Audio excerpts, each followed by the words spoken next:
ఆయాసం ఉన్నవాళ్ళు లేదంటే ఈ లంగ్స్‌లో నీరు పట్టిందంట. నీరు పట్టిన వాళ్ళు, కఫం ఉన్నవాళ్ళు ఇయన్నీ చేసి రాసినోడికి దగ్గు ఉన్నా, రొంప ఉన్నా అంతా క్లియర్ అవుతుంది. ఎందుకంటే శ్వాస బాగా ఆడుతుంది నాకు చక్కగా. ఈలోపు కఫం ఏమైనా ఉంటే గనక ఇప్పుడు దగ్గు కింద వస్తుంది మనకి. దగ్గు కింద వచ్చి కఫం బయటకొచ్చేస్తుంది. ఓకే. దగ్గున్న వాళ్ళు ఏమవుద్దంటే ఇప్పుడు ఇది రాసుకున్న వల్ల దగ్గొస్తుంది. ఆ దగ్గు నుంచి కఫం బయటకొచ్చేస్తుంది. కఫం ఎప్పుడైతే బయటకొచ్చేసిందో మొత్తం స్కిన్ అంతా బాగుంటుంది. లోపల లంగ్స్ అన్నీ కూడా డ్రై అయిపోతాయి. చక్కగా బాగుంటుంది మీకు. ఓకేనా? ఇట్లాంటిది మీకు ఎక్కడా దొరకదు. ఎవరు చెప్పరు కూడా. ఇప్పటికి 2, 3 క్లాసులు జరిగినాయి. నాకు చెప్పాలని అనిపించలేదు. చెప్పలేదో తెలీదు. నాకు నిన్నే భగవంతుడు స్ఫురణిచ్చాడు. నువ్వు క్లాస్ చెప్తున్నావు కదా! దీని ముందు ఎందుకు చెప్పట్లేదు అని. అరెరే! నేను తప్పు చేశాను అనిపించింది. వెంటనే మీకు చెప్పాను.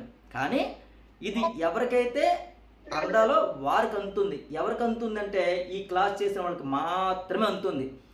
మీరు మా అదృష్టం గురించి మీరు ఈ క్లాస్ చేసినందుకు కానీ ఇది గొప్ప గిఫ్ట్ మీకు. కానీ ఈ క్లాస్ చేసిన వాళ్ళకి ఫార్ములా చెప్తాను మీకు. ఎందుకంటే ఊరికనే చెప్తే అది గాలికి వెళ్ళిపోతుందట. ఇది నాకు స్వార్థము చెప్పకూడదు. ఓకే. గాలికి వెళ్ళిపోతుంది అనమాట. చాలా థ్యాంక్స్ గురూజీ. చాలా థ్యాంక్స్ అండి. మా అదృష్టం గురించి నేను ఎన్నో రోజులు కష్టపడితే కానీ ఒక గురువుగారు చెప్పలేదు ఇది నాకు. అది తెలుసుకున్న తర్వాత వచ్చిన ప్రతి పేషెంట్కి నేను అప్లై చేస్తాను.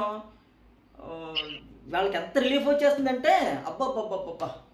గురుగారు ఇప్పటికొచ్చి నేను ఎన్నో రోజులు బట్టి నేను మోకాళ్ళ మీద ఉండి నొప్పులతో బాధపడుతున్నానండి, వెన్నుపూసతో నొప్పితో బాధపడుతున్నానండి, వంగలేకపోతున్నానండి, మోకాళ్ళ మీద కూర్చోలేకపోతున్నాను అన్న వాళ్ళు కూడా నడిచేస్తారు. మోకాళ్ళ మీద కూర్చుని పోతారు.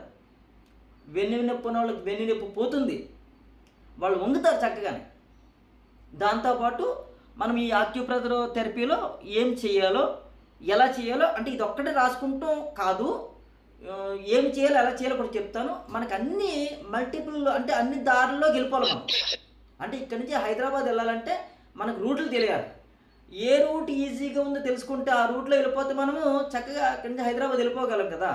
అలాగా హైదరాబాద్ వెళ్ళడానికి మార్గాలు ఏంటి మనకి?